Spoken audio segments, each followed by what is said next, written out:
It means we cannot reduce information to physics and chemistry. Let me tell you a little story. We have a marvellous college in Oxford. I'm a fellow of Green Templeton College, and we put on lovely dinners. And unfortunately, sometimes the seat arrangements are fixed, so you can't adjust where you're sitting. So this night, I was sitting beside a biochemist, and he asked me what I did, and I was foolish enough to reply. I said, I'm a pure mathematician. Oh, he said, how dreadfully boring. And I said, oh, but I tried to make up for it by being interested in the big questions of life. He said, like what? Well, I said, like the status of the universe. Is it created or not? Oh, dear, he said, it's far worse than I thought. He said, listen, the bottom line is this. I'm an atheist. I'm a reductionist. We're going to have an awful evening. We've nothing to talk about, and that's that.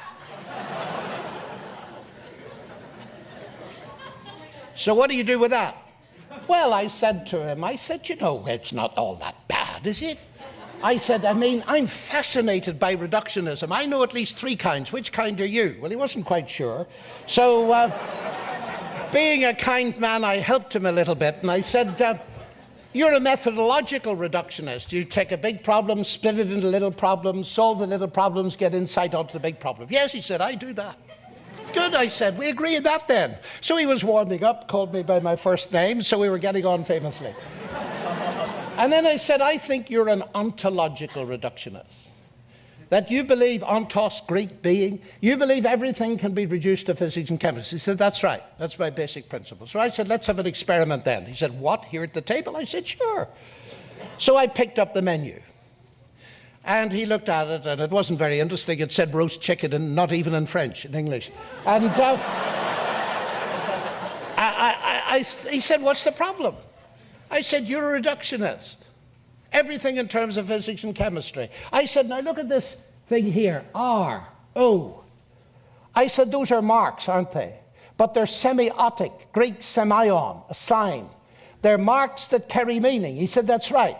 Okay, I said, explain to me the semiotics of those marks in terms of the physics and chemistry of the paper and ink. And there was a silence. And then his wife said a bit loudly, get out of that if you can. But he didn't try. I want to tell you what he said. Now, this is one of the world's top biochemists. He said, John, for 40 years I've gone into my laboratory thinking that that could be done. But it can't. I was so amazed, I backtracked. I said, oh, but science has only been going 500 years or so. He said, doesn't matter. You cannot explain the semiotics bottom up. You have to introduce an intelligence. And then it dawned on him that I wasn't bright enough to have thought of the argument. He said, where did you get that argument?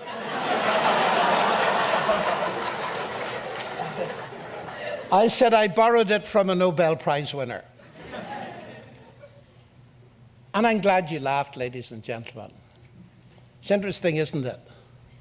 Just a few marks, and you instantly argue upwards and postulate mind. And we sit and look at the human genome.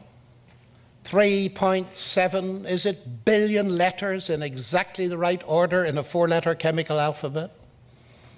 Sophisticated because the levels of information are contained not only in the linear sequencing, but in the folding and in its relationship to the cell and all kinds of things. And we ask about its ultimate origin, chance and necessity.